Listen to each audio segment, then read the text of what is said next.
Welcome to Wednesday Football Roundtable. This is your brain trust, everything NFL. How we all doing tonight? I am joined by David and Eric. David, how are you doing tonight? I am doing well. Yourself, except for the fact that I dropped a 30-pound trailer hitch on my foot at work today. Probably broke my toe. Other than that, I'm fantastic. How are you? I am a lot better than you are. Yes. So, Eric, how are you doing tonight? 30 pounds? Yeah. Heavy trailer hitch. Yeah, and it hurt very badly. Well, that's why you always need a backup in place for every job, right? Yeah. Oh, well. It is what it is. Tape my toes together and move along. Injured reserve, right? Nothing they can really do for a broken toe other than tape it and charge you a bunch of money at the hospital to have them say, your toe's broken. Hey, maybe you'll have more time to get more content because you can go on workers' comp. Hey, nah. No workers' comp for this bad boy. How you doing, Eric? Okay. It's in the middle of football season, so let's go. All right. Well, before we get going here, everyone remember to like, notify, subscribe, and share for all our latest content. And we hope that you trust us because last week was abysmal for us all. When David's went 50% and he's the top of the category there, it's a little brutal. So let's go ahead and do our week 3 rundown. We'll go over what happened last week if you didn't catch all the games. All right. So last week, the Patriots lost to the Jets.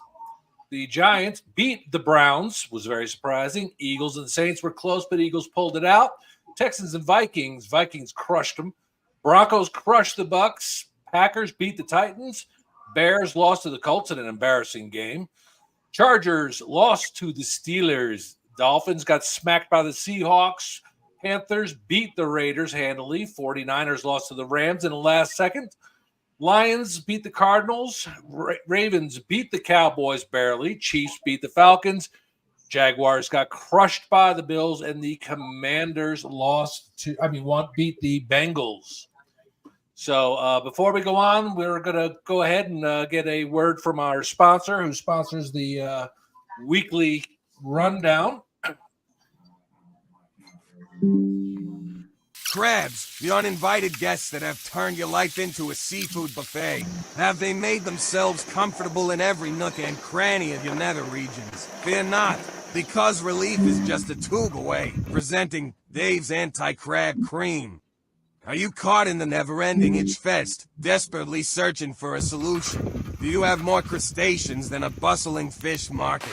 Are you the person discreetly scratching those uncomfortable places in public, wondering if relief is just a myth? Well, worry no more with Dave's Anti-Crab Cream. You can kiss those pesky critters goodbye. Our patented formula sets us apart from the rest, offering soothing relief directly where it's needed. No more awkward moments when it's payday and you're itching for that $5 woman of the night, which is probably where you picked up those hitchhikers. Go ahead, pork away, pal. Fucker blue. But wait, there's more. Order within the next 10 minutes, and Dave will double your order. Yes, you heard it right, double. And throw in free shipping. That's the tubes for the price of one. With Dave covering the shipping costs.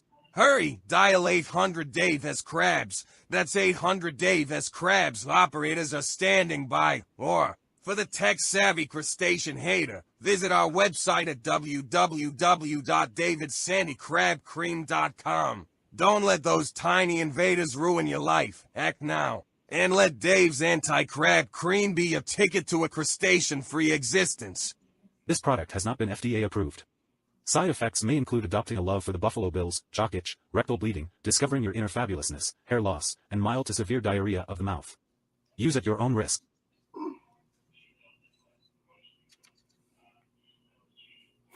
And yes, it is now available at your neighborhood Applebee's. Applebee's. You're eating Gizzy in the neighbor hizzy. Anyway, yeah, we had to bring that one back. If anyone saw our Christmas show, I just found that on my jump drive the other day, which I thought I had lost. So anyway, I just figured I'd give it all to you. All right. So let's talk about some games from last week. I kind of want to start off with Chicago and Indy. Did anyone see this game? Because this was painful to watch. It was a battle of one quarterback who is kind of getting it, and one quarterback in one franchise that doesn't have a clue on how to develop a quarterback. That's how I look at it. Chicago is Chicago. Like I said, I think last year was the time, especially having the first pick, knowing pretty much what they were going to do, that they should have got rid of their coach, should have brought in an offensive coordinator who could play to the strengths of, or who could work with the strengths of a Caleb Williams. That team is abysmal. Their offensive line is horrible, horrendous. I mean, you can bring in all the playmakers you want, but if your quarterback has 1.5 seconds to throw the ball, I don't care what quarterback you are, you're not going to get the job done. And it's just a piss poor commentary on that organization from top to bottom. Just my opinion. Well, Richardson kind of pulled a Will Levis. They're on the goal line. It's 3rd and goal.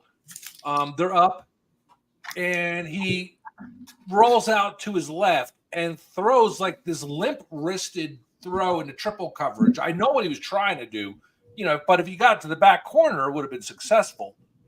But he basically just threw it up to the defense in the end zone. These are mistakes at this level you can't make. And he made it. He's my fantasy quarterback, so I was deeply, deeply hurt by this. Not like having to go to therapy hurt, but close to it. Eric, any thoughts on that game? You got to unmute yourself, Eric. So no, I have no thoughts on this game. I was watching much more sound, much more fundamental football during this time period, and I had no interest in watching two teams who I think are super bad. I watch the games like this because, again, I want to see how the young quarterbacks play. I want to see, and to me, the aggravation that I have, and I think in some degree it's kind of like how we look at what's going on in the NFL. You take a look at an organization like the New York Jets. You take a look at an organization like the Cleveland Browns. You take a look at an organization like the Chicago Bears. You see these quarterbacks, Geno Smith, Sam Darnold, Baker Mayfield, go to different teams and have success. And Justin Fields, okay, I think we didn't give Justin Fields the credit because we put too much on Justin Fields and not enough on the organization as a whole to develop that quarterback.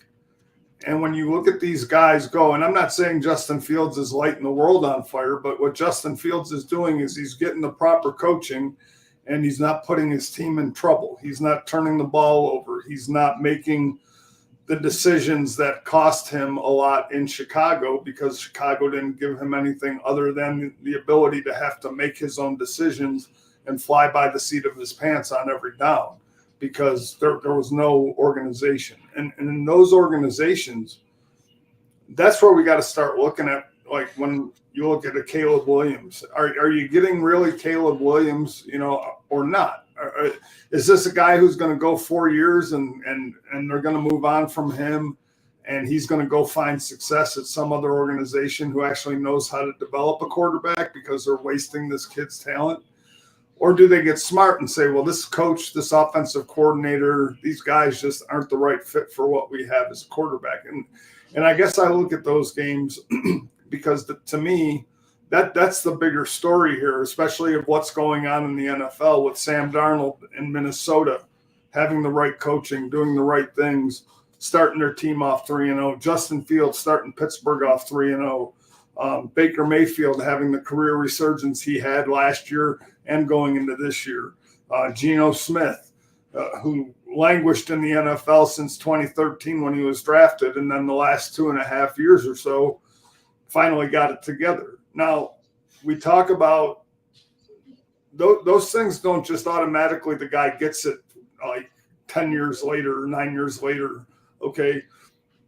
It's going to organizations. It's going to organizations that know how to develop quarterbacks, use their strengths, use their talents for the betterment of themselves and for their team. And it's not putting all that pressure on them. So I just look at Caleb Williams. He could be a wasted draft pick for 4 years. The jury's still out on Anthony Richardson.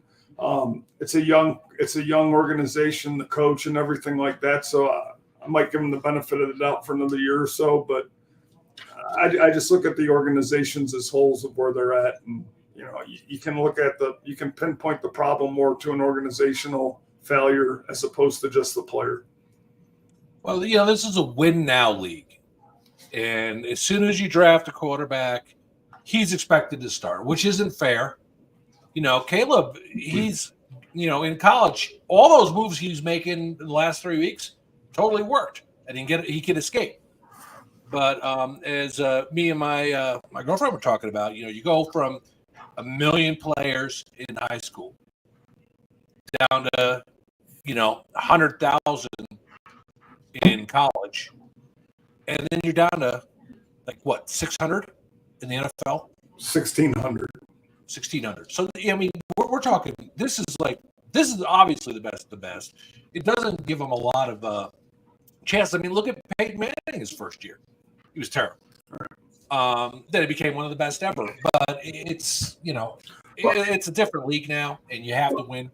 Well, and again, John, to that point, again, I think the one thing that we forget is when the teams who are drafting these quarterbacks are the worst teams that were in the league. Okay. And again, I look at that from the standpoint of, you can't expect an organization who went 2-15 or 3-14 to go 14-3 because they drafted a quarterback. It's what you do in free agency. It's what you do when you pick up those players, because when you have that pick, you got to surround them with talent. I know they went out and they got Keenan Allen, who hasn't suited up yet. But is Keenan Allen the difference maker? No, they should have spent their money on an offensive line to protect the young man. And so again, it's the organization as a whole understanding. It's kind of like what happened when Joe Burrow came in. Everybody was like, the coach should have been fired for malpractice, putting Joe Burrow behind an offensive line that I could have ran through at 210. Literally. So after dropping a 30-pound jack exactly. on your foot. Right. So exactly. So again, we'll see. The jury's still up. What up, Michael? Hey, KD, what's happening, my man? Yeah, KD, what's up? What up, people?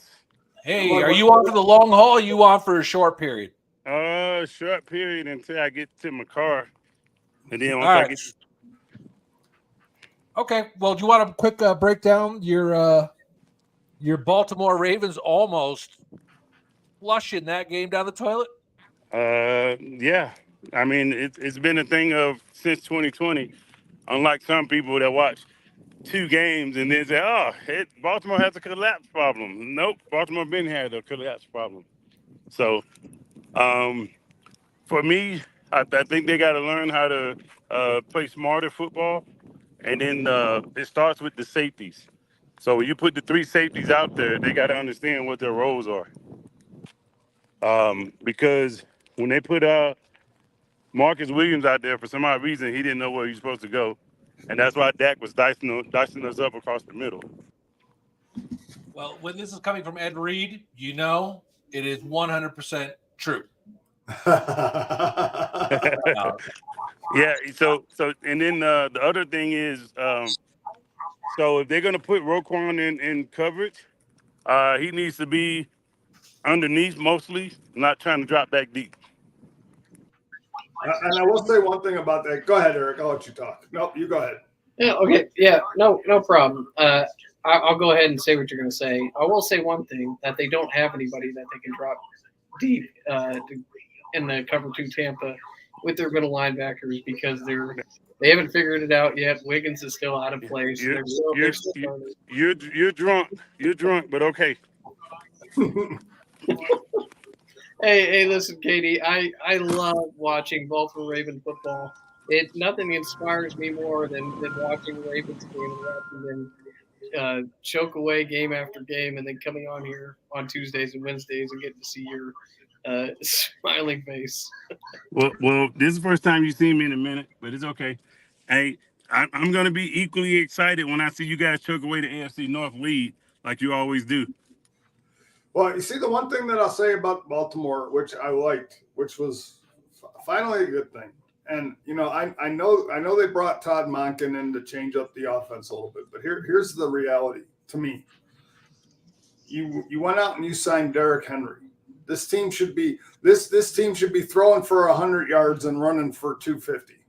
That is Baltimore's identity. The more you try to veer away from what your identity is as your team and try to think for yourself and your own coaching staff. I mean, they did it in the playoff. Kansas City thought they were going to run. They came out through the ball 45 times. Okay? And outthink yourself as a coach. You do the things that make you successful.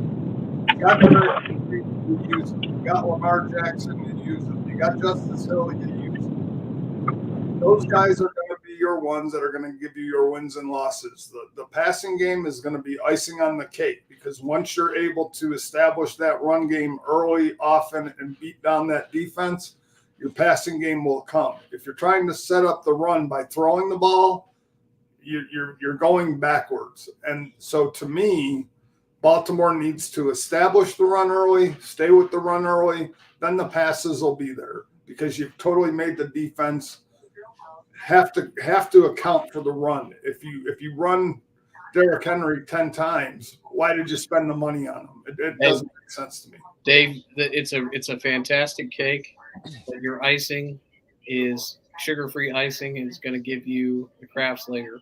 So the passing game's still a work in progress. They need to run, and they need to run all day long. Right. I mean, so is the story about the Baltimore Ravens like, okay, we're down by 20, 15 minutes to go, so you're telling me there's a chance? Is that where we're at? Because I mean, they're blowing so many. Really quick. That was Eli. That's down in Newcastle. So hey, Eli, I'm glad you're watching. Hey, good to hear from you, buddy. Hello, Eli. All right, Eric, I'm going to give you a chance to talk here, because you said it last week, and we all kind of laughed at you and mocked you, but you ended up being right.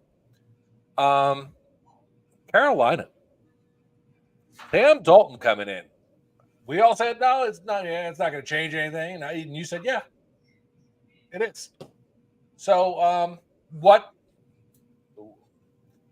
would you like to gloat, or just tell what happened? No, here's the deal. I'm right more than I'm wrong, and these boys, they always remember the one time you're wrong, but not the 20 times you're right, ideally, right? And so when you're shooting 99.9% right, I mean, you call it like you see it. So, hey, look, Andy Dalton is Andy Dalton, right? He's a stabilizing force. He knows how to read a defense. He can drop back, and he can deliver. And he delivered. And everybody took Carolina for granted, and they surprised people and won. Okay, he's a stabilizing force. You know what you get with him. Once teams figure him out and they'll start game planning for him, he'll struggle a little bit, but he'll give you 24 points. He'll keep you in games. And to be honest with you, I bet you this is his Super Bowl this week with the Bengals team that has to win because he gets to take it to Cincinnati this weekend, and he will. So I look forward to coming on next Tuesday, and we can talk that because I think Andy Dalton goes off, and he'll be a good Geno Smith story for a while. You know, I got to say, you were right, but in terms of the calming influence, the thing that was to me that is so, and I understand quarterbacks come in and they give your team a lift, and I understand that, okay, but that team as a whole, in a way, I actually feel sorry for Bryce Young because I don't think I ever saw them play as hard for Bryce Young as they did for Andy Dalton. And to me, that's either a testament to the fact of Bryce Young is just god awful, or that team doesn't realize what they're doing. I mean, you have to give your 100% all the time, no matter who your quarterback is. And I don't know, is that a testament to Bryce Young just being that bad? So leadership, right? I talk about it all the time, and Jeff says all that shit doesn't matter, and they're professionals. But yeah, maybe Andy Dalton has their respect, right? Bryce Young doesn't. Okay, for whatever reason, maybe he's young, maybe he's a me guy, not a we guy. Maybe ideally there's things they're doing that isn't motivating these other guys, right? So it's the same thing with Pickett and Mason Rudolph last year, right? All of a sudden last year, the receivers were running harder. Line was blocking longer. Things were working. Sometimes certain guys, you want to do it for that guy. You want to do it for the old guy in the locker room who's, consistently working harder and doing the right things. I mean, we're humans, right? And so human activity, depending on what's going on, if one guy is pissing you off and the other guy is motivating you, you're going to go out and do it, run through the wall for the guy that's motivating you. It's as simple as that. Katie, you got anything to add?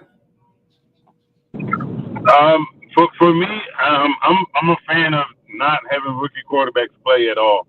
So I didn't like it from the jump. It doesn't matter who it is. I think the NFL needs to look into protecting the rookie quarterbacks a little bit more because again, it's just like what Tom Brady said.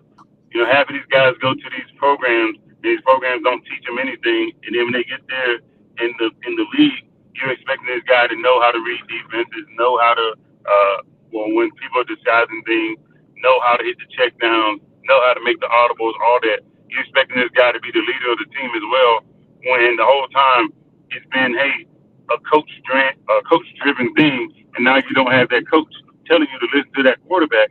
Now it's that, hey, okay, maybe he's too soft-spoken. Hey, man, I don't want to listen to this guy. He ain't motivating me, or he's not taking command of the offense. So now that takes 2 or 3 years of doing that. Because, again, everybody's not a natural-born leader. Just because you play quarterback doesn't make you the best leader. Yeah, you know what I heard that was really interesting? They had an interview with Drew Bledsoe, and he was talking about his time in New England and his time in Dallas.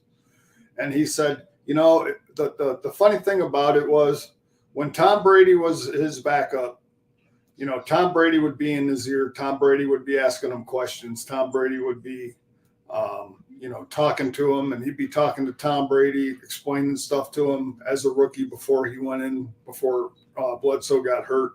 And even after he got hurt, he would still come back and still talk to Bledsoe, making sure he's seeing things right, doing this.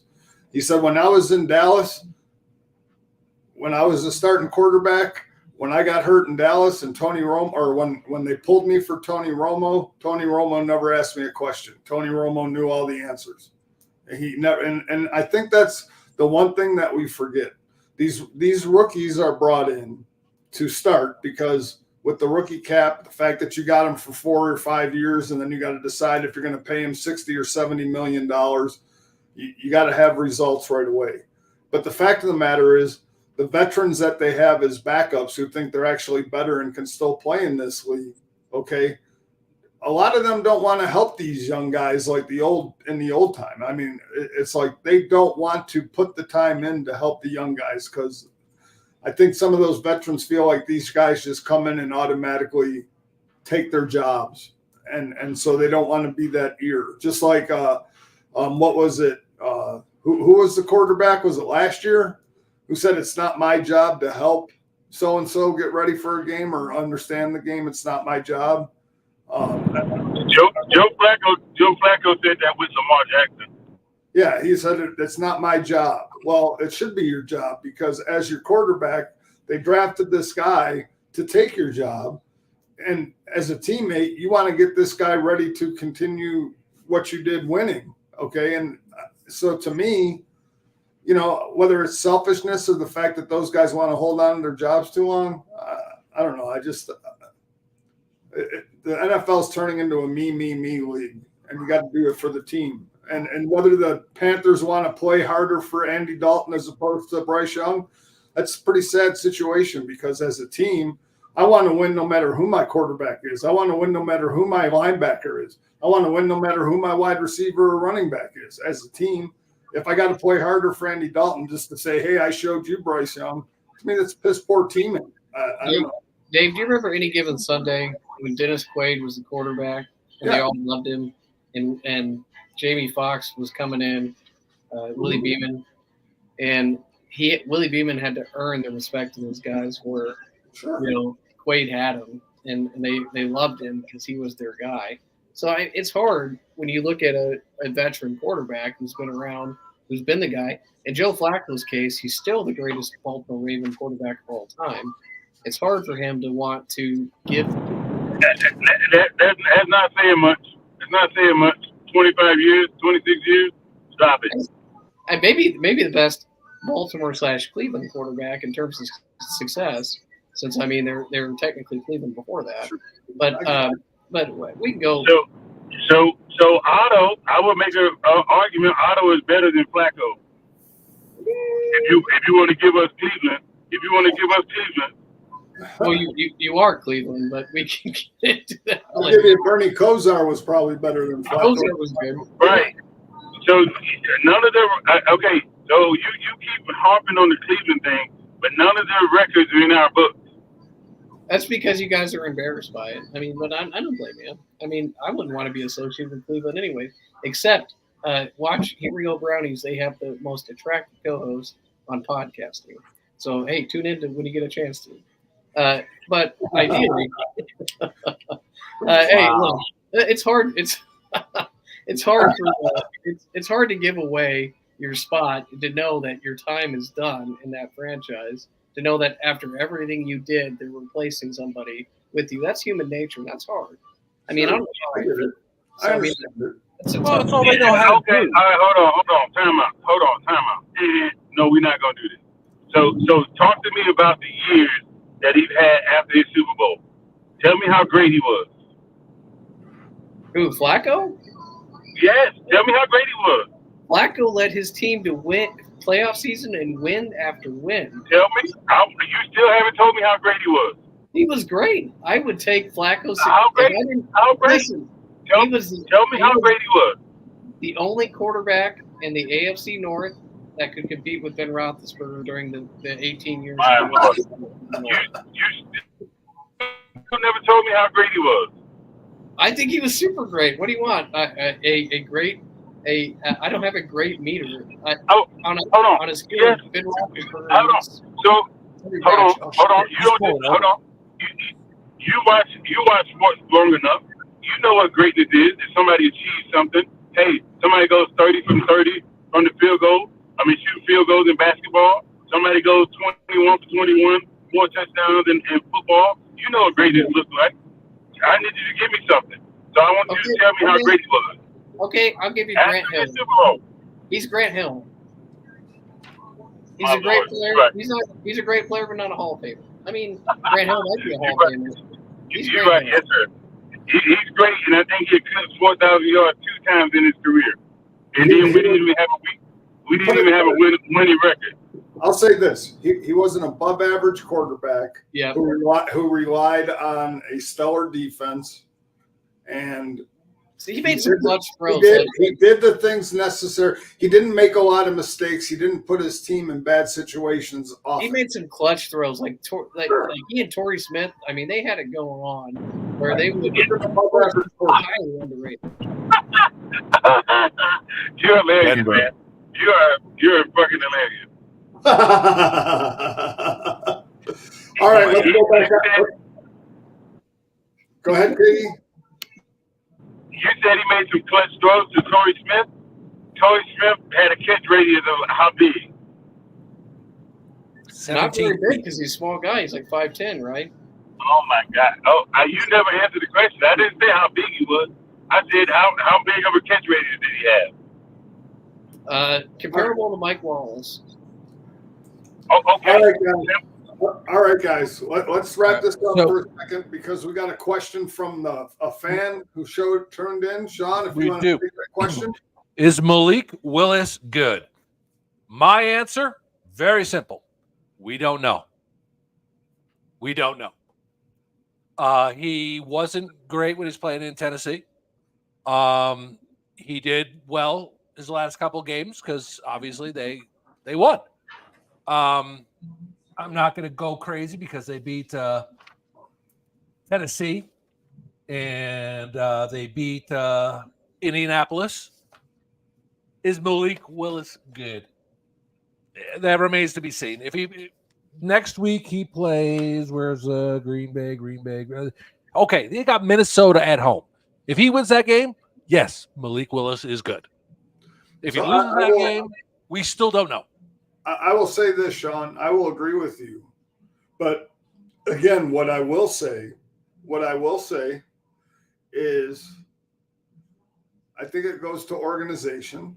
I think it goes to putting their quarterbacks in the right situations. I don't believe he ever really had – I mean, he started 2 games in Tennessee. But again, I look at the Tennessee offense at the time Malik Willis was there to what the offense is like in Green Bay. And from a quarterback fit standpoint, from a Jordan Love type of quarterback, not that he's a running quarterback, but he's a mobile quarterback. You had Ryan Tannehill in Tennessee, who was a pocket passer, and their offensive line, their offense in general is built on my quarterback throwing from the pocket on rhythm, on time. And then you drafted a Malik Willis, and that's like putting a square peg into a round hole. It doesn't fit. There was nothing about that offense that fit Malik Willis's skill set.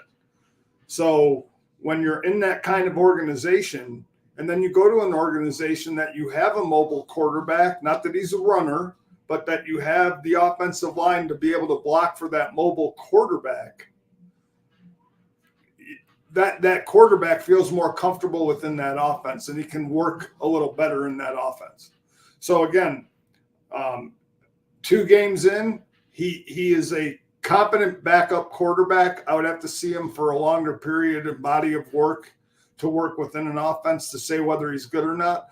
But obviously, with Jordan Love being out, he's been able to fill that role, and the defense and the offense have come up big for him. So I would say, in that sense, the jury's still out on Will Levis. I think Will Levis can be a really good quarterback. I just think he makes some mental decisions that put his team in harm's way. Eric, I'll give it to you. Go ahead. Yeah, put up the question. We could be really quick. I mean, in terms of Malik Willis, so like he's in a good quarterback environment in Green Bay because he has a good quarterback-driven coach who knows what he's doing, who's coaching to his strengths and building on his strengths, right? And able to mitigate his weaknesses. So he's designing game plans that are very favorable for Malik and not putting them at risk. So, and that for Green Bay, if he had to be the guy and this was his coach the entire way, yeah, he would be pretty good. But if you put him in Chicago or you put him in a different team that's not well coached, no, he wouldn't be very good. KD, your nostrils are huge. He's got to learn to set his phone up so it's facing his face, not like his steering wheel. So I'm I'm gonna say he's good because of his situation. Because I, unlike you guys, I was exposed to Malik Willis a lot sooner than you guys were. So I'm gonna say yes, he's good. Will he ever get to be great? I highly doubt he will ever get there to be great. Partly because, hey, just like most other quarterbacks, right? Every quarterback needs a situation to be good or advantageous for them. Because you can't just plug and play quarterbacks in any system and say, hey, they're going to be good to great. So I think he's good enough because, again, he made it to the league out of Liberty. He transferred from Auburn and went to Liberty. So I would say he's good. However, again, with Matt LaFleur is not going to put him in a situation where, hey, I need him to go throw 51 passes and win us a game by scoring or throwing 6 touchdowns. So I think that's the probably best situation for him, and that's going to highlight his talent. So I'm gonna say yes right now for good, but I'm definitely never going to say he's great. Okay, and then All right, Sean, can we get one more question in, and then we'll move on? We can, although I just feel like I'm on a bad date with KD because it's like he spiked my drink and all I'm seeing is the roof of his car.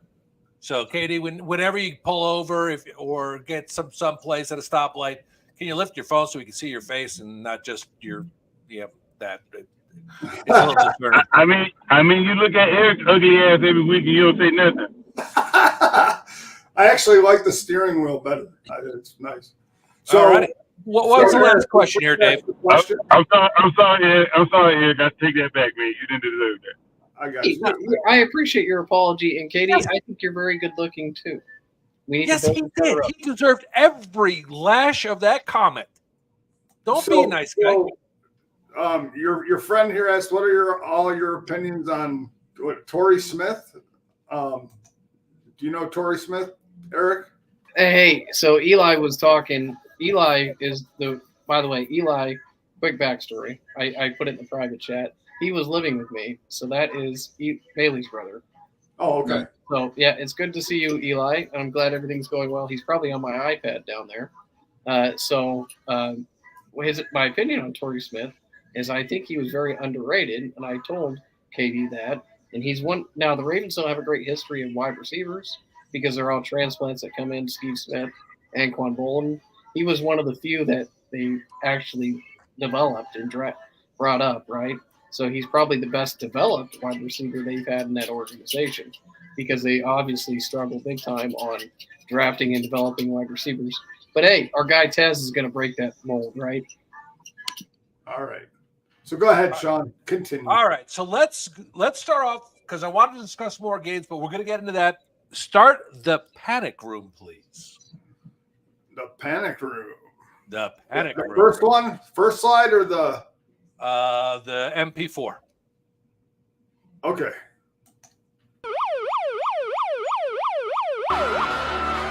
Remain calm. All is well. All righty. That wasn't done. Huh? That's okay. That's okay. It wasn't done. You cut it off. Oh, wait. I'm so sorry. Here, we'll do it again. I'm going to get this all good. All is well.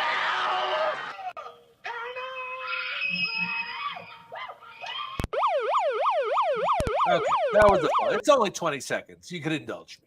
All right, That's so why let's you can't have a nice bring up the panic meter because these are teams after week 3. Hey, KD, did you get a little scared hearing the siren there? No, he's used to it. I don't get it, but okay. It's a joke. Tyreek Hill joke. I'm sorry. He's getting pulled over for no reason. That's what he was trying to tell you, KD. Oh, okay. So real quick, I was going to do this little joke. I apologize, and I'm just going to kind of put it up here. And have you seen this ad? This Gatorade ad with Josh Allen? Yep. Yeah. Is it in you? Thank God that you didn't use Tyreek Hill because that would be very, very, very bad. Anyway. Okay, so let's go to the panic time. And the people in the panic room, we're going to start off. Which teams should hit the panic button now? Number 1, the San Francisco 49ers. They beat the Jets handily. Looked like a great team. They go into Minnesota and get spanked. and then they lose to a Rams team that doesn't have Cooper Kupp, doesn't have Puka Nacua, and they're ahead in the fourth quarter 24-10. And they end up losing that game. Do they need to hit the panic button? David, we'll start with you. I'll say I'm mildly concerned. Again, I'm more concerned about the injuries with them. I think the thing about San Francisco for the last 3 years at least, they've relied on their offense centered around Christian McCaffrey. He's going to Germany to see a specialist on his Achilles.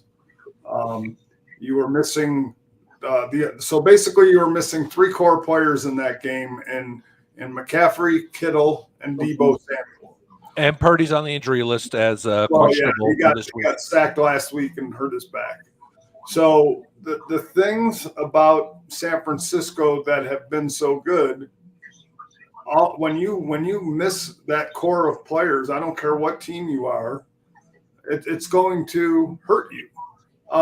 If those players come back in a reasonable amount of time, I'm not concerned. I'm not concerned because the NFC itself as a whole is not that strong. But the one thing I will say from a concern level that I am is basically this is their last season for this window with this group of people.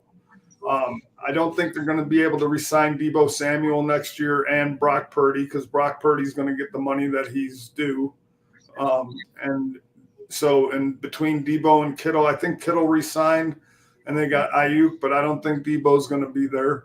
We have yet to see what the rookie wide receiver can do because he was shot in the chest. So again, I'm mildly concerned. I'm not overly concerned yet. Another week or two playing like they are, then I would probably hit the panic button.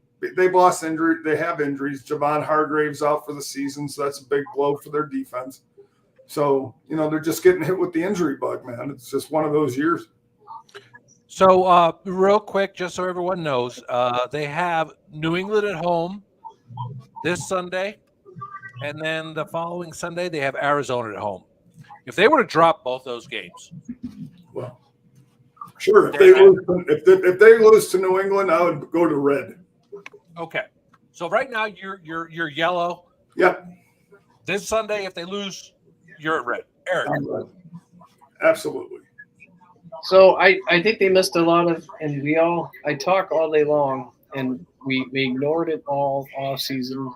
Doesn't matter. We're Allen Iverson on this chat where practice doesn't matter, or this time doesn't matter. And I just don't think they have very good chemistry with each other yet. I'm very disappointed that you have a $35 million wide receiver. You've got injuries, and he doesn't make the weighty plays because he's drawing attention. I don't give a crap. Justin Jefferson's drawing attention is making plays. So you skip all training camp, and you get 40 yards out of your $35 million wide receiver. So I'm at orange. And it obviously I think they should kick the crap out of New England. But if that game is close, I'm at orange. If they lose to Arizona, I'm at red. Okay, so the $35 million a year receiver who's had 1 TD and 141 yards has been eclipsed by the number 3 receiver with 3 times as many TDs and more yards in one game. So, okay, that makes sense to me. KD, are you green? Are you yellow? You red? You made the scale. What are you thinking? Oh, nostril. Good. You're muted. Looking at their division and their schedule, I'm gonna go ahead. I'm gonna be light green right now. I got to see what happens with the Kansas City and Dallas game. Is what's gonna matter to me, because again, that may be essentially these first 4 games may be a preseason, if you will, for some of the players. And I think they just got to get some of their kinks out, and you got to kind of replace Javon, because if you don't. Now we're talking, hey, okay, look, you lose production along that defensive line, especially because you lost Chase Young as well. So now you don't know where that stuff's going to come from because again, that was one of their premier positions of having so much depth there. And now you lose some guys in free agency and you lose Javon. So now it does take a toll on you when it comes down to defense. And if they can't play defense, not having Christian McCaffrey in there, and then you having issues with IU, it's not gonna look pretty. So that's why I said the Kansas City and the Dallas games will kind of let me know where San Francisco is going to chip into. All right, so those are a couple weeks down the line, but I have my own opinion. Okay, so the next team up, the Chicago Bears, and this one is to me.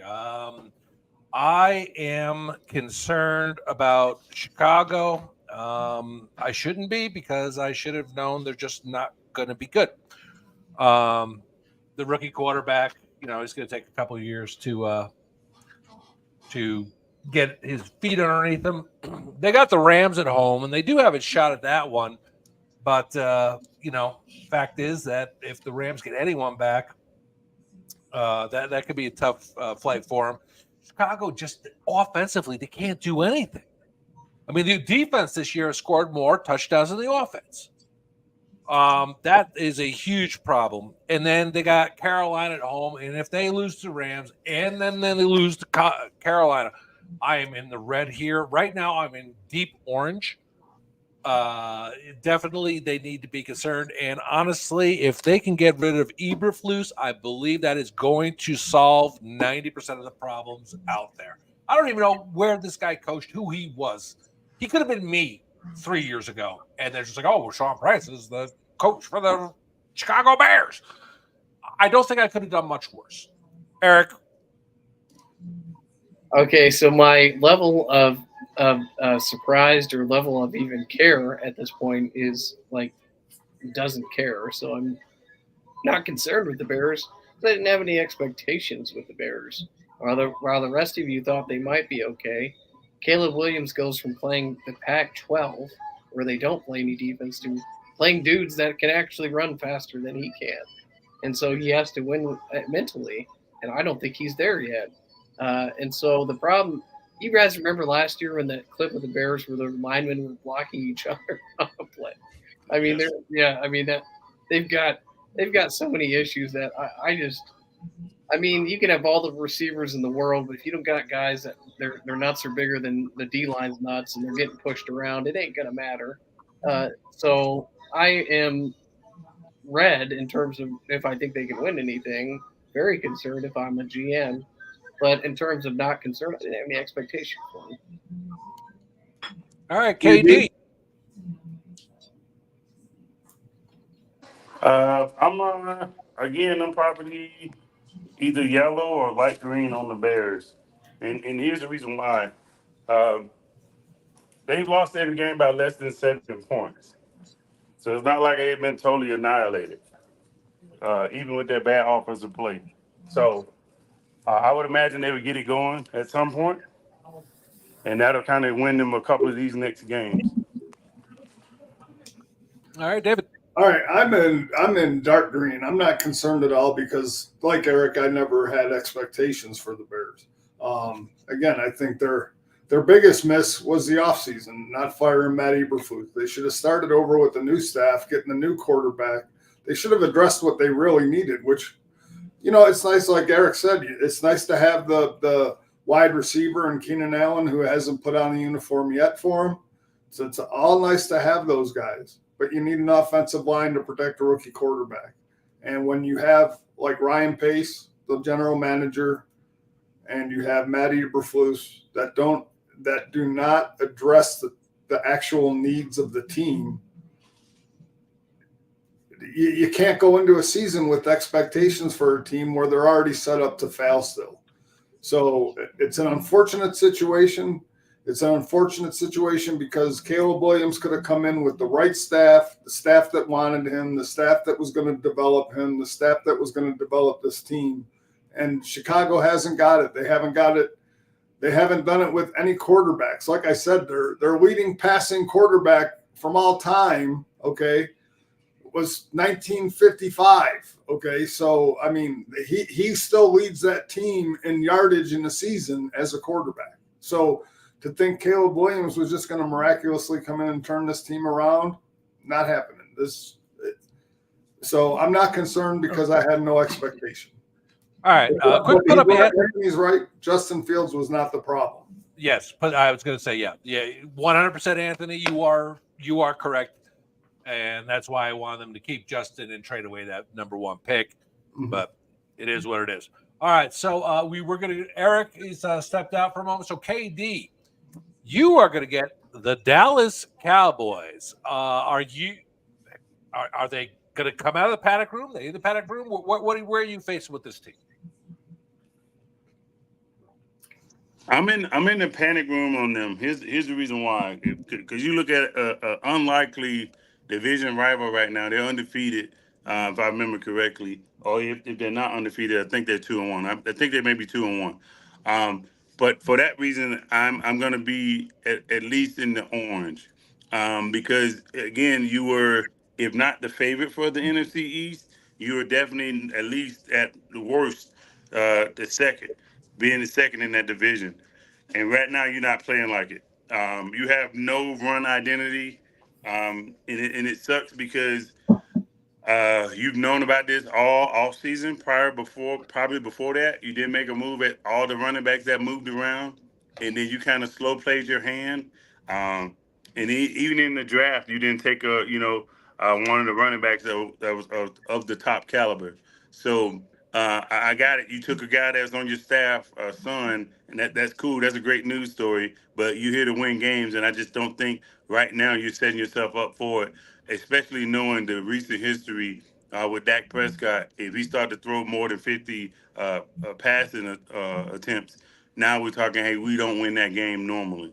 So again, knowing that and not have something to kind of play off of him, I just don't think Dallas is in a good spot right now. So I'm going orange right now. All Yep, right. I agree with you, KD. They are an orange team to me, teetering on red. The next 2 games are going to be very key for them. And the reason I say this is that they have the talent to beat the Giants if they struggle with the Giants and they struggle with Pittsburgh. Because look, at the end of the day, we know Dallas can score points. Okay, they do score points. The problem is they're coming up on the Giants, who scored points last week. Have actually been playing semi-decent football. I mean, Danny Dimes is Danny Dimes. So again, but they stay in games for the most part. Pittsburgh is going to be the key for me because Dallas scores points. Pittsburgh defense doesn't give any up, at least not yet, because they haven't really played anybody who scores points. So I do believe that these next 2 games are going to be pivotal for Dallas. If they can't get 1 to 2 of these victories, then it's going to be in the deep red because this team is going to be in trouble. They need to get balance in their game. Whether that's promoting Dalvin Cook off the practice squad to see what he can bring to the team. They signed him. They're not getting anything from their running game now. So to me, what is the difference? You signed a veteran who's coming off of 1,000 yards last year or the year before because he didn't play much last year with Baltimore and them, and your running game isn't giving you anything right now, so you have nothing to lose. You need to jumpstart your offense. You need to take pressure off Dak Prescott so he's not throwing 35, 40 times a game. And if that means bringing Dalvin Cook up and sitting one of the young guys down, that's what you got to do. So yeah, I'm in the deep orange, almost to the red, but not quite there yet. All right. And as a Cowboy fan, I am in the red. This franchise needs to panic. I think you are 100% right, and they need to sit somebody and get Dalvin Cook up there quickly because, yeah, they have the Giants tomorrow night. Okay, so most likely that's going to be a win. They're going to be 2-2, and they're like, oh, okay, everyone relax. We're even, we can go. No, but the next week they got at Pittsburgh, which is a tough place to play. Maybe they can be 3-2. But then Dallas has Detroit at home. Then they have a bye week. And then they go to San Francisco. And then they go to Atlanta. And after that, I apologize. Then they have Philadelphia at home. this team could very well be 7-2 by the time that stretch goes. You mean 2-7? Yes, that's what I mean. 2-7. They ain't going 7-2. They're not winning all those games. Right. And Paoli is 100% right. They have no rush defense, none. And these teams are just going to eat them up on the ground. And if you are a Dallas fan, you need to be hoping for bad things to happen to certain people in ownership to maybe bring this team back to what it is. I mean, Jerry could walk away $10 million for this team. You know, and I think that's kind of that's what needs to happen, and for this team to become great again. But I am in the deep red. I am in the panic room. I've hit the button, and I'm looking for a way out. All right, so David, Jacksonville Jaguars. One of our esteemed viewers loves the Jacksonville Jaguars. They are 0-3. Very concerned. I'm concerned because their quarterback has regressed. Their offense has regressed. Their defense has regressed. There's nothing positive about Jacksonville right now. And not because they just got trounced by Buffalo. They have no life. After the Bills went down and scored that first touchdown, I looked at that team and that game was over. I mean, watching their body language and it could have been any team. I don't care what team it was. It could have been the Giants. It could have been Baltimore. It could have been the Jets. It could have. When they gave up that touchdown in that first drive, their game was over. They looked defeated right away. And that was that. And that's very concerning to me that when a team does that on your very first drive and you give up a touchdown and you look defeated, I'm very concerned. We talked about coaches on the hot seat over the summer, and Doug Peterson's seat went from hot to like it's on fire right now. I think if he loses the next week or the week after, he's fired. I don't think he makes it to week 7. So, all right. Well, they got Houston next week, which is not good for them. That's right, Mike. That's a 4-alarm blaze, buddy. Yep. Then they got Indy at home. Now, if they lose those 2 games, it's over. Mm-hmm. It's over. And I did promise that our certain fan who is a fan of the Jaguars, if the Jaguars won the AFC South, that I will wear a Jaguars jersey.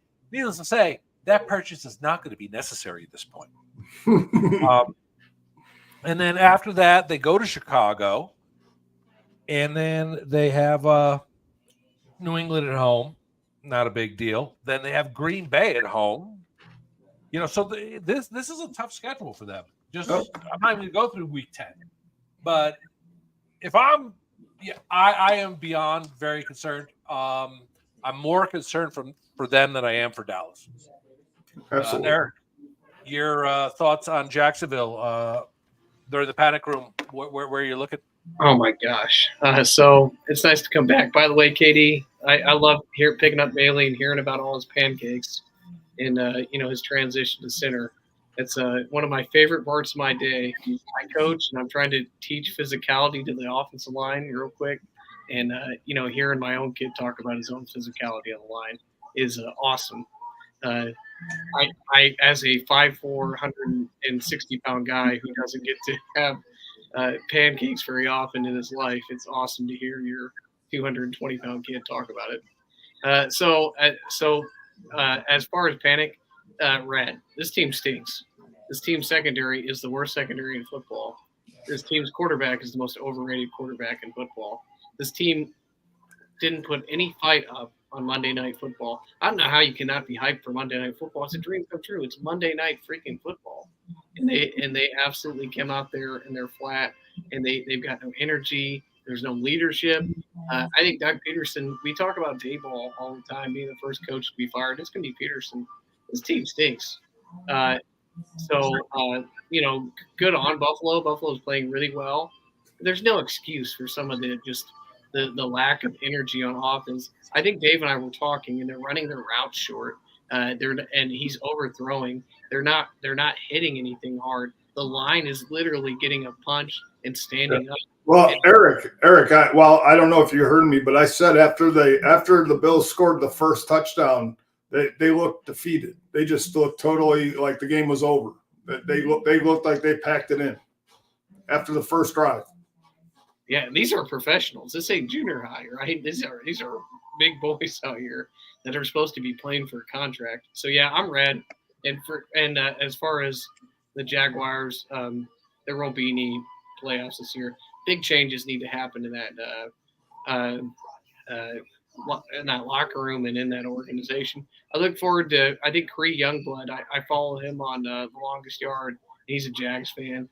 Yeah, I look forward to, and he's already got draft stuff up about who he wants to replace some of these boys with. So I think it's going to be a long season for them. All right, now that KD has his mouth completely full of food, we're going to go to him. KD, where are you sitting with Jacksonville? I'm heavily concerned because of some of the additions they brought in free agency, some of the moves they made in the draft, some of the moves they made 2 years ago or whatnot, to kind of surround Trevor Lawrence with different types of receivers, different types of running backs and whatnot. And for it to basically not coming to fruition, it almost like it's sad. But then again, hey, look, I remember what you guys just said. These are not junior high players. These are grown men. And it's for me, it starts with their effort. Right now, they don't not even playing with a lot of effort. They're under the anticipation of, hey, we're gonna lose, we stink, and it is what it is. And the really sucky part about it is, who is the veteran on that team to kind of help right the ship, right?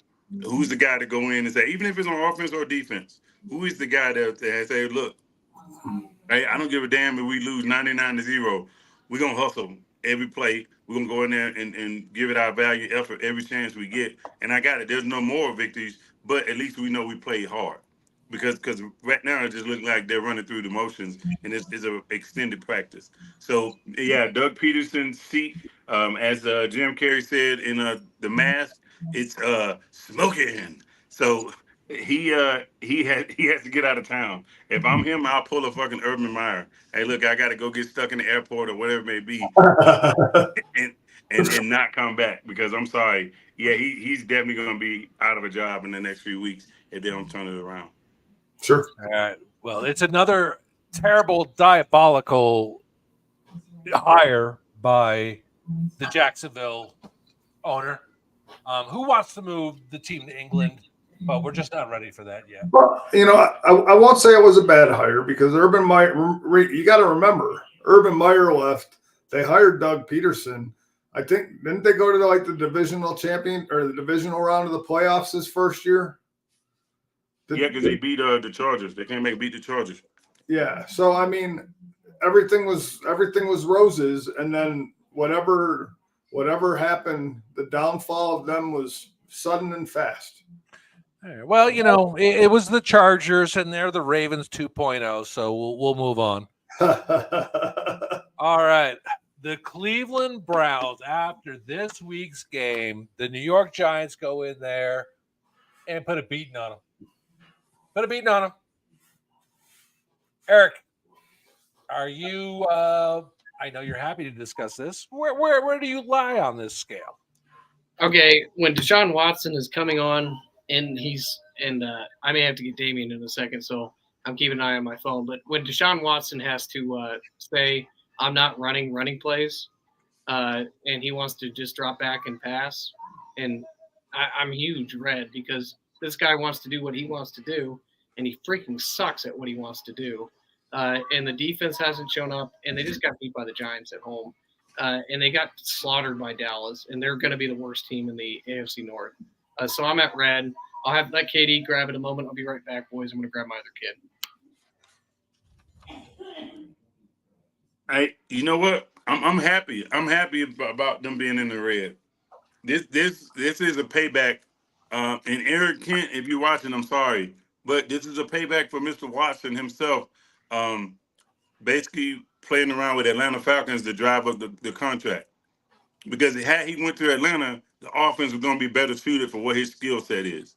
We're not going to ask you to do a whole lot. We play on the turf, and hey, you can dink and dunk with your tight end if you needed to. You got a good running support cast and whatnot. The offensive line was young and improved, so good. I'm glad that you're in this situation yourself. But the Browns got some stuff going on when it comes down to offense, and then the injury to Myles Garrett. How injured is he? Because again, that defense looked totally different with him not being at 100%. Well, I know Myles Garrett is holding off foot surgery till the end of the season, but he said that his feet are bad and they're going to be bad for the rest of his life. So whatever that amounts to, I don't know in terms of how bad it is now. I mean, I know he had to leave the game. But again, this team, yeah, I'm real concerned. But Cleveland shot themselves in the foot 3 years ago by paying Deshaun Watson the money, and they deserve to be where they're at. It's the only fault of them is theirs. It's their own self-inflicted wound. And I don't think they have the organization to unbury themselves between bad contracts, between bad choices. Yeah, I mean, this team is, everybody thought Deshaun Watson was going to come in and be the quarterback he was in Houston, and he's not. And he's not that guy. He got his money, and he doesn't care because whether he throws for 500 yards or 5 yards, he gets $50 million a year. And so when you get all that money and it's all guaranteed, he doesn't have to care if he wins the Super Bowl. He doesn't have to care if the Browns go 1-16. He's getting his money. And so, I mean, and with all the lawsuits and everything else that are going on around him and with him, I think his mind is, even though he might not outwardly show it, I think his mind is very preoccupied in what's going on around him still. So yeah. David, you're 100% correct. There's so many distractions with him. And that was the biggest mistake that Cleveland made because there's just so much going on and it's not stopping. It's not stopping anytime soon. So he's not going to be able to concentrate fully on football when every 2 minutes his lawyers coming to him going, how much more of this $50 million per year are we going to give away? Number one, I want to apologize to KD because I'm sitting here looking through my freaking sheets of who's playing who, but he set it all up for me. It's right on the bottom of the goddamn slide. So I feel like an idiot, and I just kind of like flicked on for 2 seconds. Like, did you see my slide? The funny thing was, Sean, is I was going to say, are you having trouble reading the slide because you were like stammering? And I'm going, yeah, it's fine. It's right there. I did not look enough at our pre-production that I should have because obviously I'm too busy worried about what our production guy's going to do. Anyway, this is a hot button. They're screwed.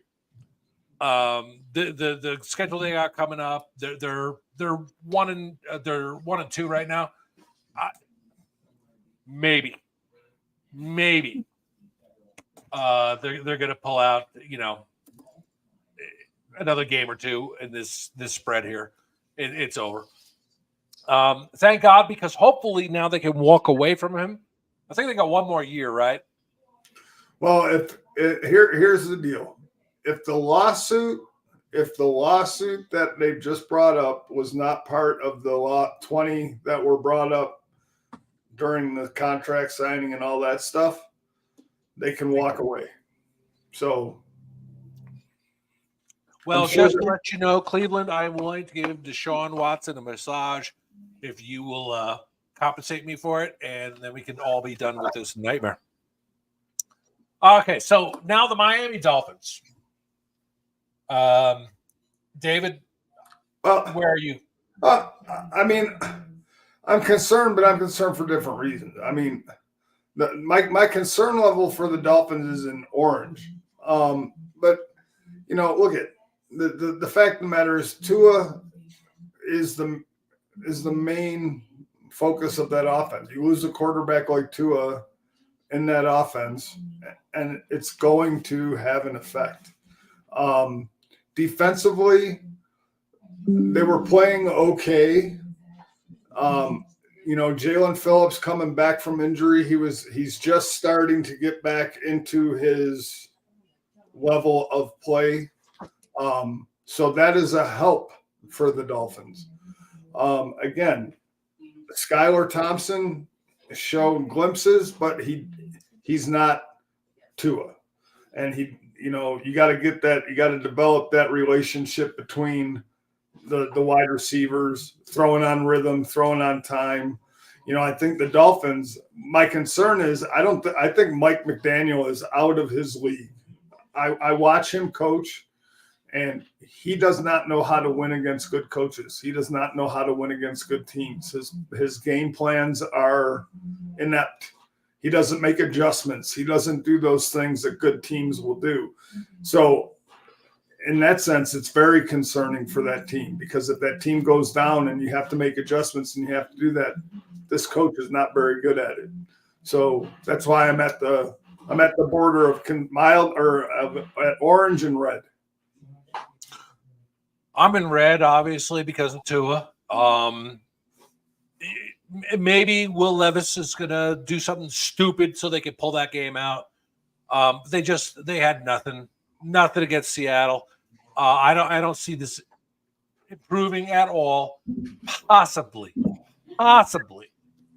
if they could pick up a backup, a quarterback, they could do something. But until then, they got nothing, and all you got to do is shut down the run, and it's over.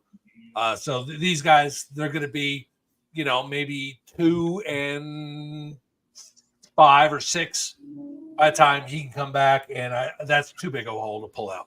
Eric? All right. So who loves high school? Hey, we had PTO conferences, and the kids practiced till 9 o'clock. So who doesn't love late night Wednesday practices, right, KB? So your people are involved. 100%. 100%. I love the involvement, and I love Wednesday night under the lights. If I wasn't on the show tonight, I probably would have been hanging out there all night. But so my concern level for the Dolphins depends on their quarterback situation, right? So I would like them to address that, and I think they need to.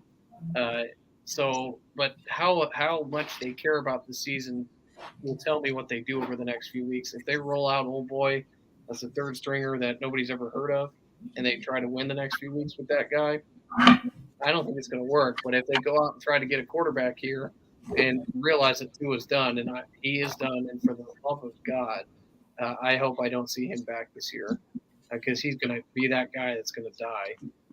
Eric, can I ask you one question? Yeah. Who would be available to help the Dolphins at this point? Well, we can have that conversation, right? There are really okay. And I'm not trying to get to the Russell Wilson debate, because I think Pittsburgh would be dumb to trade him. I told Jeff today, I think they're going to need Russ at some point during the season if they get an injury. Just like I think you guys are going to need Mitch to play a good game or two, because it's going to happen. Injuries happen, and you need a quarterback to step in and play. Though I'm not completely sold on Kyle Allen. I think that's why they brought him in. I think he can come in and play a game or two and be okay. But if Miami wants to float me Jalen Waddle, and we can have that conversation. Okay, hey, I know you're down there, but desperate times call for desperate measures, my man. What? They just paid him. What are you talking about? I know, but you could look at your team and be like, hey, maybe we shouldn't have paid him. Yeah, I'm gonna eat a big ass cap hit because for the sake of getting a fucking Russell Wilson who probably has 2 more years left. Maybe. I mean, ideally, or I take Tyreek too. I mean, I guess if I'm at the negotiating table, I bet you would. You probably would take him. Or if Vegas wants, we could work a 3-way deal and send Devontae Adams over here. I mean, might as well just go ahead and take Devin Archain too, right?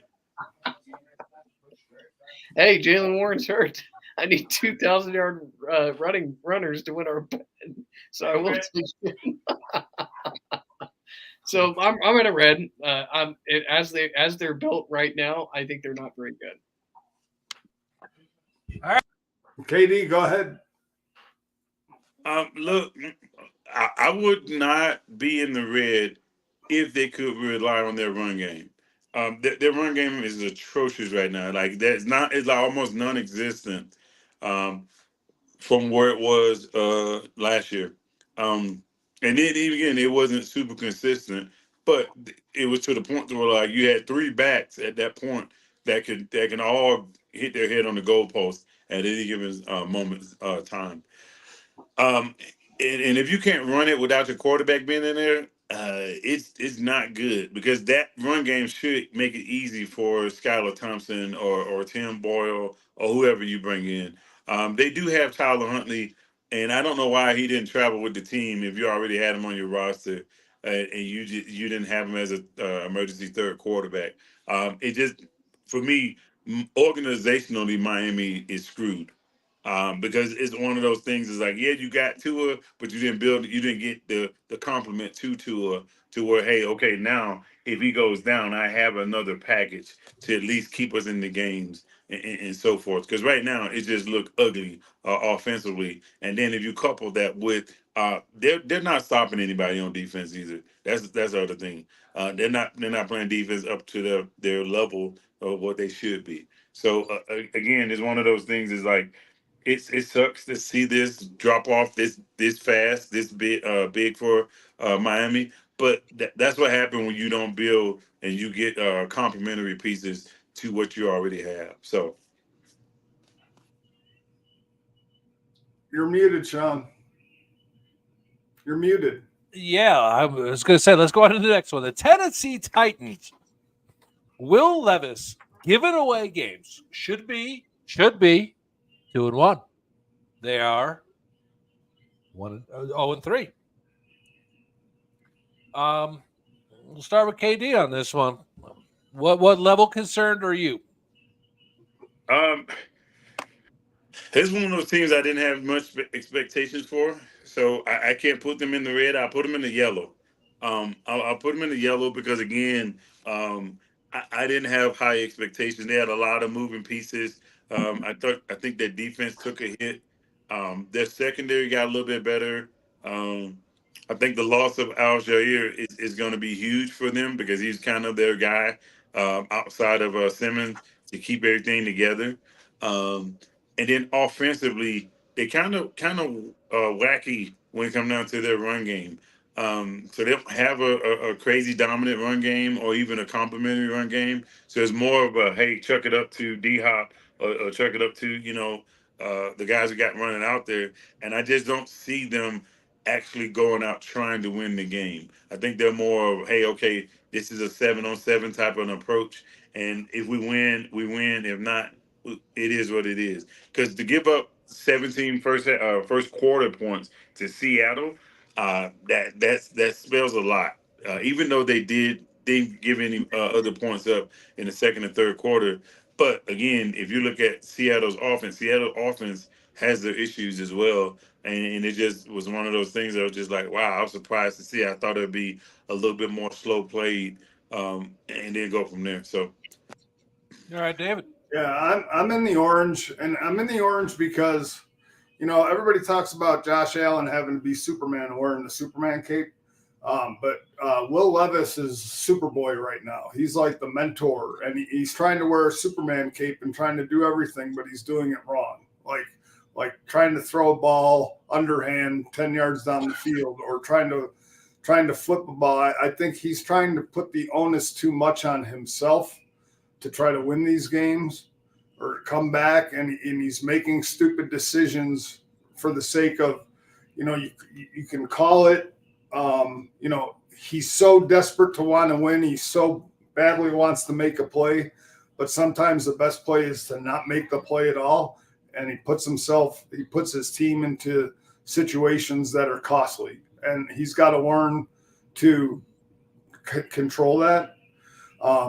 Again, I'm not enamored with Tennessee's running game. I think Pollard and Spears can do well.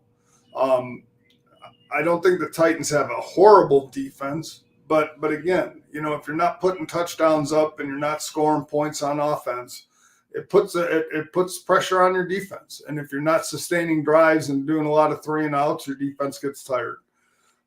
So again, I think this team has the talent, has pieces. They just have to learn and find the balance. And Will Levis has to just play within himself and realize that he can't do it all by himself. So I'm in the orange, but again, my expectations weren't, like Katie said, they weren't extraordinarily high for this team. But I thought they could compete in the AFC South just because of the division itself. But they haven't lived up to that expectation. All right. Will Levis is not Superboy. He's fucking Shaggy. And his coach is Scooby-Doo. And every time he takes the field, he's going, rut.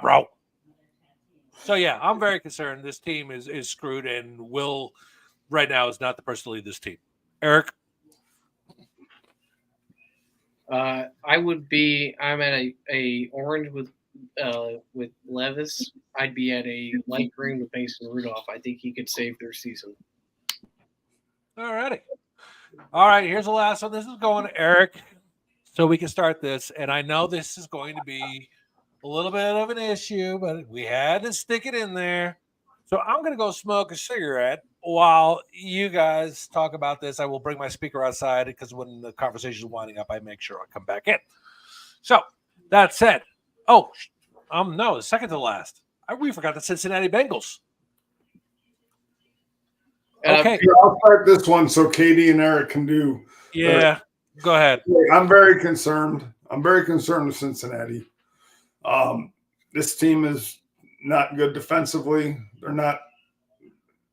I don't want to say they're not good offensively, but they're not consistent offensively. I do like their 1-2 punch at running back. Maybe getting T. Higgins back in the lineup will alleviate, obviously, some of the issues. But I think the one thing that Cincinnati's been doing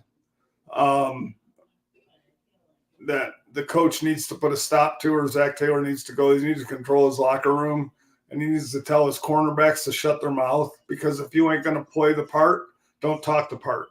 If you're going to sit there and tell everybody every week that this guy runs a college simple vanilla offense and he's burning you left and right all night long. If I'm the coach after that game, I'm in the locker room telling Kenny Taylor Britt to shut his freaking mouth, or he can sit on the bench until he learns how to play football, because you can run your mouth really well, but you're putting your team in bad situations and giving the other team bulletin board material, whether it means anything or not. When you give a team extra motivation, okay, it means something. So if I'm Zach Taylor, I take control of my locker room and tell my cornerback to shut his mouth. You're a rookie. You have no idea what the hell you're doing. So just shut up and go play football. But yeah, I'm concerned. I mean, they're 3 games out of first place now. They're 0-3. It's a hard hill to climb, especially how many teams actually make the playoffs being 0-3. Do I think the return to T. Higgins helps their offense? It takes pressure off of Jamar Chase? Sure. The offensive line is still an issue. So they got to get that straightened out. Defensively, they need to play a little better. But yeah, so I'm at a low red concern. All right, they right now they're 0-3. After these next 7 weeks, they're going to be 3-7. It's over. This season is over for the Cincinnati Bengals. It pains me. He's one of my fantasy quarterbacks, but this team's over. Very concerned. I'm beyond red. I like freaking diaper rash purple. Gone. Eric? Yeah. So, I'm not going to be politically correct on this. I am going to remind the panel that Jeffrey's not here tonight because he's getting ready to light a bag of dog crap and return that truck on the doorstep of the rental truck. And so I hope that's going very well. But I remind Jeffrey, who's listening, and Katie and everybody else, I said they stunk. I said they have issues outside of Joe Burrow. Oh, but they have Joe Burrow, and they've got a good quarterback and don't compete. No, they won't, because their defense stinks, their secondary stinks, their offensive line stinks, their running back stinks. I mean, and their wide receivers are pissed off. So it's just not a very good environment. So I said they're going to stink. They stink. And concerned? I expected it. So I'm not concerned because they're exactly who I said they were. They are who I said they were. So, but as far as a Bengals fan should be, you should be probably pretty red because you needed to win and you lost to the Commanders with a. And now Daniels will be the best of the rookie quarterbacks. I think highly of where Washington's going, but they're not there yet. And if you're going to be a contender, that's a game you need to win. So ideally, you're 0-3. Probably need to go 5-1 in the AFC North now to win it. And you've got some difficult games coming up, including a loser leaves town WWE match with Baltimore 2 weeks. So I'm very concerned. KD. Yeah, I mean, I'm not concerned as much as you guys are. I'm gonna go orange. I'm gonna go high orange on them, and here's the reason why. If you look at what they have coming up, you know, 3 of these games should be winnable. It, but then again, you dropped the 2 early on in the season that you should have won. Should have won the Commander game, and you should have won the New England Patriots game. I'm pretty sure they were favorites coming into it. And it's just like what Eric was saying with the defense. I just think the defense is letting them down because if you look at Joe Burrow's season so far, this is his best start, right? This is his best start he's had since he's been in the league. Doesn't have any interceptions, has 5 touchdowns and 740 something odd yards. So I think it's been a total travesty, and it being let down, and not him letting down the team. They had somewhat a middle of the pack type of defense last year, outside of some of the injuries that they had. So for me, it's orange. But I will tell you, these next 3 weeks, if they lose these games significantly, it's definitely going to be red, and it's probably not going to come out of the red for at least a couple of years. Ooh, okay. That was hopeful, but yet stinging. It's a little stingy. I like that. All right. So glad you're awake, KD. For a second there, I thought you were asleep. Okay. So this is the one that you guys are going to debate. I'm going to give you guys 5 minutes, and that's it. I'm cutting you off. I'm loading the slide up, asking you the questions. I'm going outside, having a cigarette, come back, and we got to get to the picks because we want to end the show at in a half an hour from now. So you need to be quick, concise. Okay, Eric, you are going to go first. The Baltimore Ravens. Hey, so I'm at a light green to yellow here. I'm not super concerned here about them yet, and here's why. I'm mildly concerned that their defense is what Baltimore's defense is it's what carries you. It is what is what I'm trying to say, and it has not been what it is.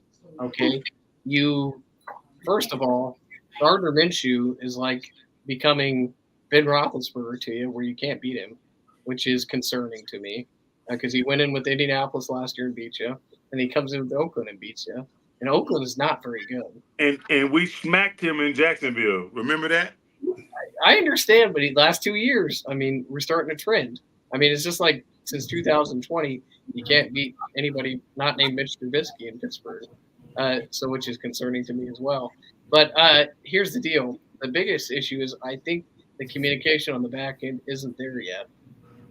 And that may take some time. I don't think Simpson can cover, and I don't think Roquan Smith can cover.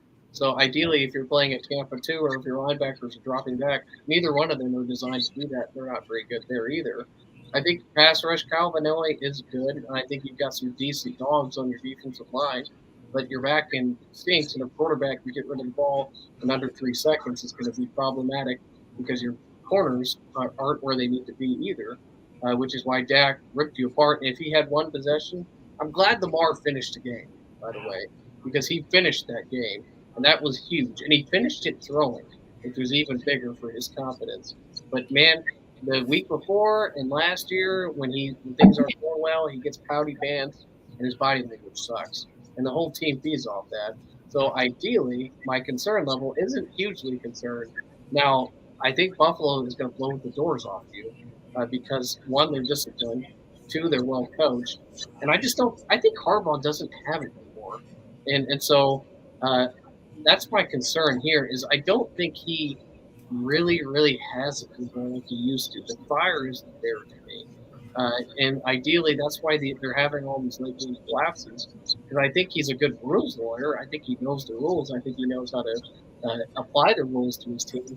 But I don't think he adjusts well in the fire anymore. And so my concern for them, I think it's at a light green. I don't think it's very there yet. But you've got a tough. I mean, Buffalo beats you. You got to go 5-1 to compete to get to like 11 wins in the North, which you could because those teams aren't very good outside of Pittsburgh.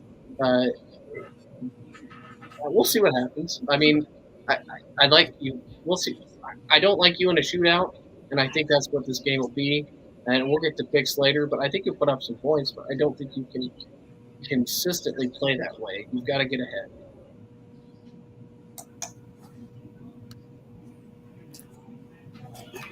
Go ahead, KD. Gather your thoughts. I just want to know how the hell is it going to be a shootout and we get the doors blown off us? 41-27 Buffalo. That's the doors blown off of you? Yeah, because I think it'll be 41-20. I think you get a score in the fourth quarter. 41 points is you're giving a lot of points. That's the doors blown off you to me. I'm a defensive guy. Understand, I'm the number one defense, so low-scoring games are what I strive for. Wow. KD's at a loss for words. Well, KD, you have 1 minute to respond. Okay, are you serious right now? You can't be serious. First off, the Ravens have never played fucking Tampa 2. Never. Ain't even been a thought. Next, you're saying this as if, hey, the Ravens haven't lost 4 games almost every year since Lamar Jackson has been there, at least. So you're sitting there saying, hey, okay, look, you lose to the Buffalo Bills. Looking at our schedule, now you're basically saying, oh, well, wait a minute, it's light green. Look, if you just want to get on here and talk trash about the Ravens, just let me know that. It's okay. It's fine. You're not the first. You won't be the last. What I am sitting here telling you is that, hey, okay, in the NFL, every team makes their run. Yes? Every team makes their run, correct? Correct. But I think if you've got 6 losses early on, I think it's hard to make a run because you're going to lose a couple. Brother. Now, if they lose this next one, look, I'm from Alabama, and I know 2 + 1 is not 6. I understand, but you've got a loser leaves town game against Cincinnati. You got Tampa Bay on the road. You're saying stuff that hasn't happened. I'm projecting. Oh my gosh! Just like you projecting, you guys are going to go 11-0 and then get in the playoffs and get smashed by fucking Cleveland. I'm not in 2020 anymore, but you yes, predict that, right? Oh, we're gonna predict. All right, let's predict this. When's the last time you won a playoff game? Hey, when's the last time you beat the Steelers, KD? Beating the Steelers is not our look. It's not on our schedule. Hey, we're not sitting saying, "Hey, beat the Steelers." Now, you've got losses that are. You're god awful. You're god awful. And you wanna pump your chest because you're 3-0, buddy. Calm down. It's okay. Hey, Patrick Queen has been a good addition to us, and ideally we just 2 games he had 5 tackles combined. Hey, that's good because they're throwing to the sideline and we're getting interceptions. So. Oh Lord, you're right. You're right, sir. You're right. Okay. It's gonna be great. Moving on. All right, let me be brief. Be very brief. I'm going to be very 30 brief. seconds brief. I have absolutely no concern because, first of all, Eric, okay, this week is Buffalo's first test against the defense. Okay, I don't expect this game to be 41-27 because, first of all, The last 3 times Buffalo and Baltimore have played, it's been a field goal game. So 3 points. So Buffalo does good at defending Lamar Jackson. Baltimore does good at defending Josh Allen. It basically how I see the Bills game against the Ravens is going to come down to whether Justin Tucker can connect from over 50. That's what his issue's been this year. I mean, that really is a field goal. And so, but again, not even talking about the game because we'll talk about that during the picks. But I have no concern for the Ravens. The Ravens are going to be fine. I think they're going to start using their running game, and they're going to start using Derrick Henry the way they brought him in for. Based on this schedule, the Ravens should win 5 to 6 of those games on that schedule coming up in the next 7. Okay. I think they sweep Cleveland, Denver. The toss-up game is going to be how they play against Buffalo, whichever team wins by 3 points. After that schedule should be Baltimore, Baltimore, Baltimore, Baltimore, Baltimore. All right. And I'm just going to finish this off. Then we're going to go into the picks. Baltimore wins these next 7 games. They're going to be 8-2 after this stand. Okay, so let's throw up the scores for the week so everyone can see how terrible we were. We all have terrible weeks, but have faith, folks. We are still better than the analysts. So Right. if you could throw up the 2024, 2025, pick them, please. All right. You going to say something, Katie? Oh, I just want the viewers to pay attention to the guy that's always right. Hey. All right, so last week, Jeff was 6-10. Woo! David 8-8, Eric 8-8, Katie 8-8. I was 7-9, and Paoli. Please, folks, I will put the sheet up tomorrow. Get your picks in and get a free sweatshirt. If you could beat Hot Pockets, he's 27 games ahead of you. But if he keeps picking like he did last week, you got a chance, and you can get yourself a great sweatshirt. So, all right, here we go into the picks. KD, you are my competition, my friend, but I'm going to smack you down because I got it. All right, so here we go. David, we're going to start with you. Dallas at Giants. Who you got? I think Dallas gets right. I think this is a game where they have to get right. There's no excuse for them not to get right. I know the Giants played well last week, but I'm taking Dallas. All right, I got Dallas. Eric? The Giants are sneaky guys. So I know we're not a big Giants guy, but I mean, I think that they've got it going on in the organization. So I'm not going to go pick the Giants. The game is where's the game at? At Giants. Ooh. I'm going to go Giants. All right, KD, who you got? I fucking do it. Squirrel. Dallas Cowboys, man. All right. All right, to me, New Orleans at Atlanta. Ooh.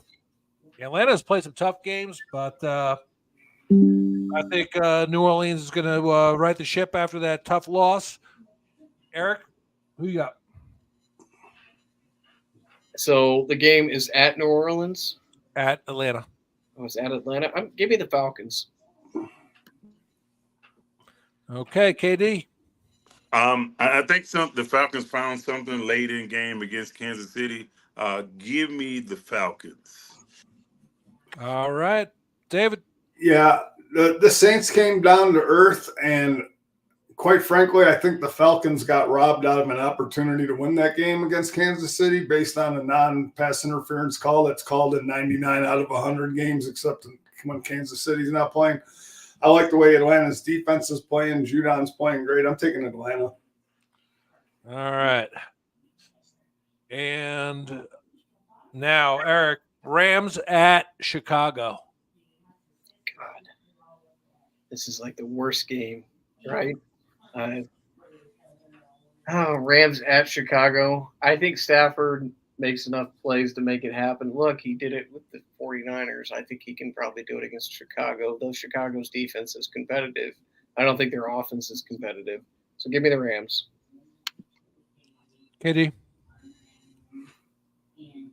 I'm gonna take the Rams. I think they rely heavily on the run game this week and try and squeak out a win. I'm gonna go Rams. David. I know the Rams came back and beat Frisco. Their defense was banged up. But the one thing that's been keeping Chicago close in any of these games has been their defense.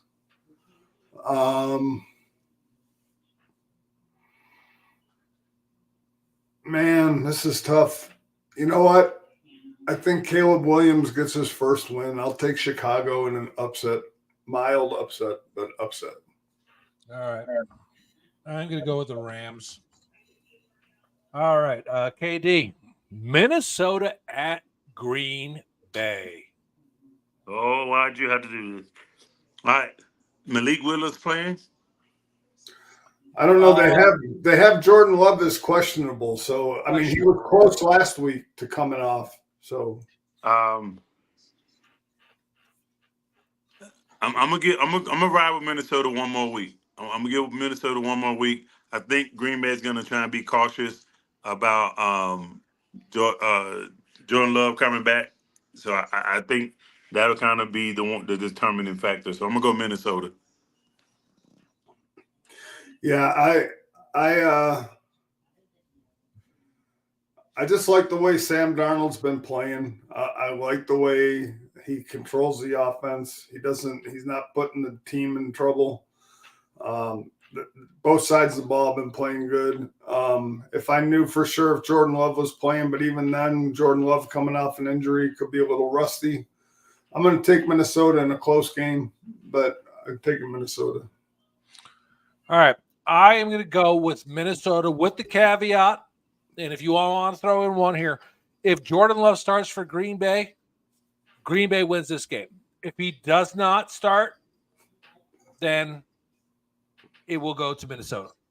So whatever quarterback, if Love starts Green Bay, Willis starts Minnesota. Eric. So this was the one topic Jeff got right in the offseason. So if you're watching, Jeff, this is your victory here, big guy, because you called this right, and it's been right. So I'm going to go Vikings here, and I don't care who is playing quarterback. I think Love will have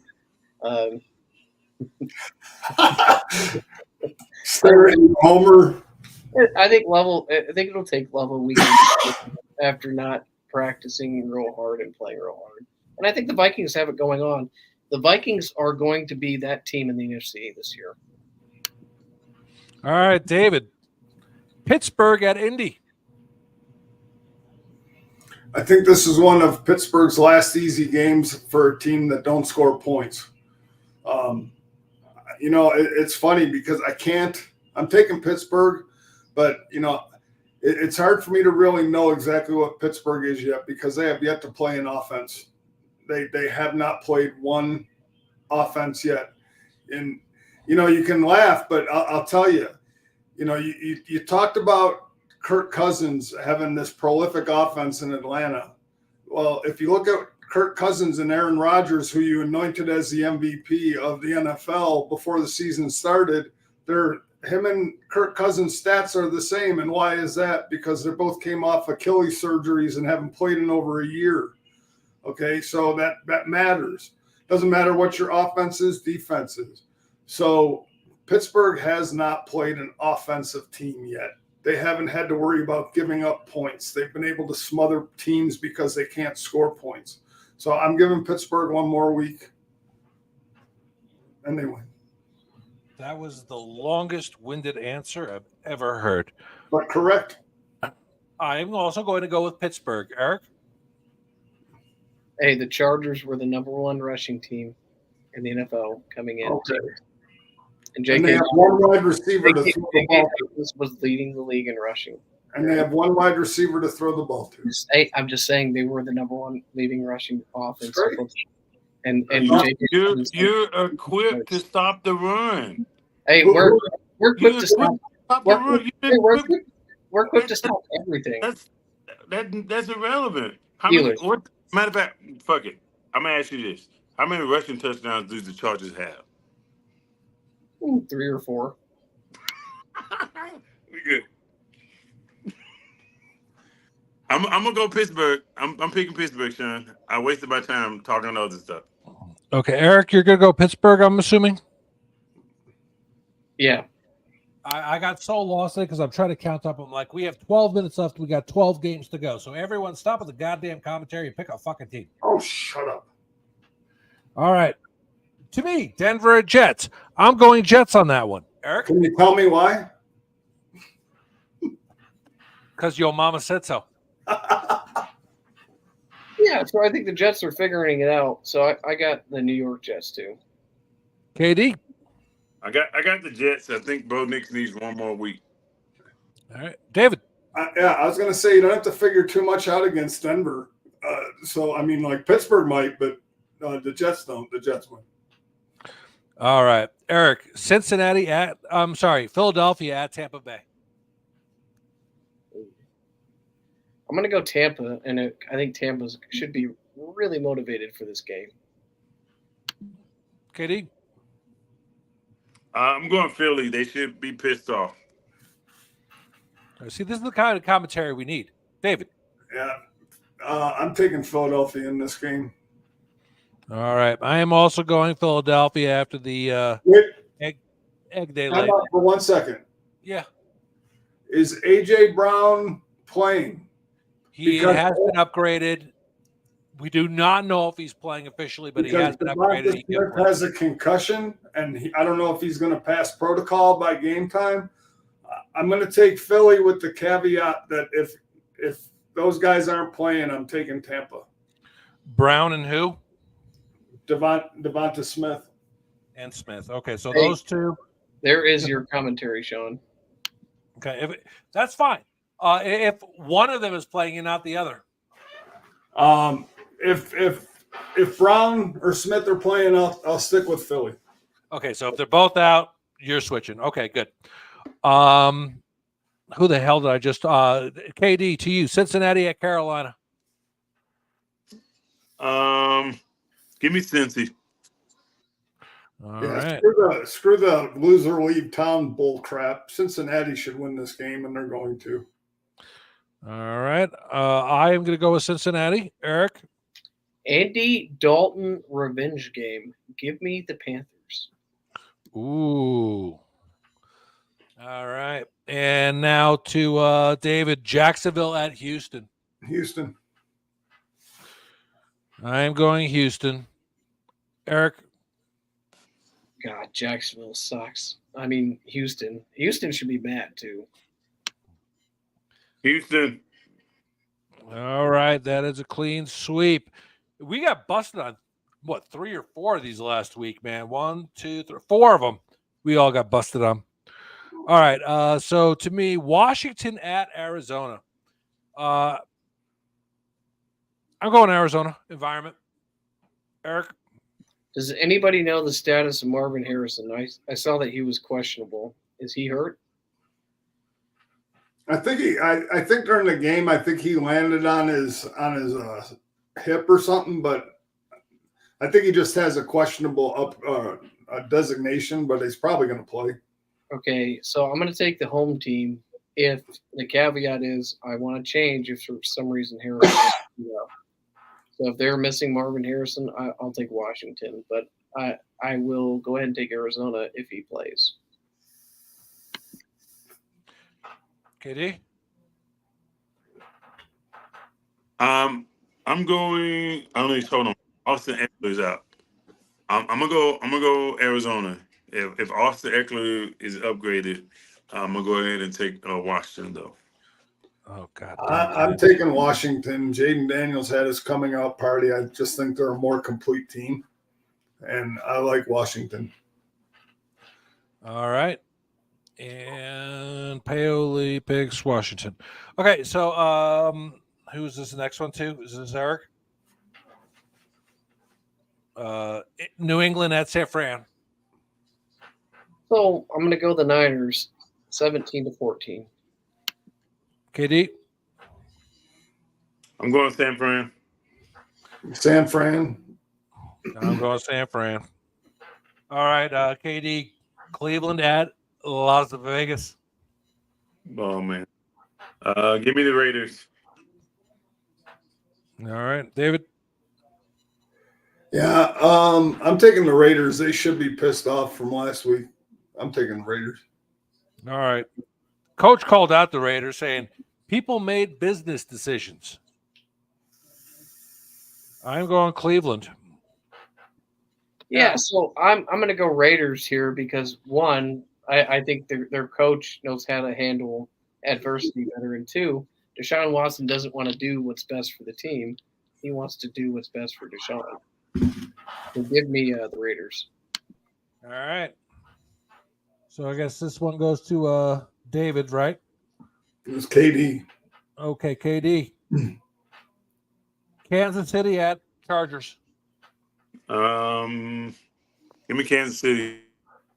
Yeah, I'm taking Kansas City. Herbert's questionable, and with his ankle and not being able to move, I'll take Kansas City.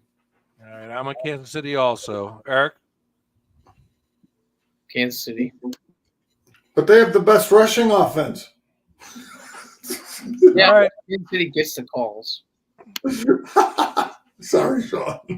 That's okay. We could talk a little bit about this game, and then the rest of them are just, well, one out of 2 games. There's 2 games we could talk about, the other 2.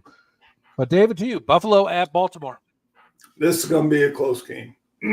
This is going to be a close game. It's not going to be a blowout. I'll tell you what, if Josh Allen can do what he's been doing and methodically moving the ball down the field, the concern I have is Buffalo's rushing defense. They're middle to I think they're 18th in the league in rushing, again, giving up rushing yards. And Baltimore's like 3rd. So that's my biggest concern is them controlling the run. But Sean McDermott does game plan well against Lamar Jackson in the 3 meetings that they've had, including the playoffs, because the one game went to overtime and then they won by 3 in regular time and then the playoff game.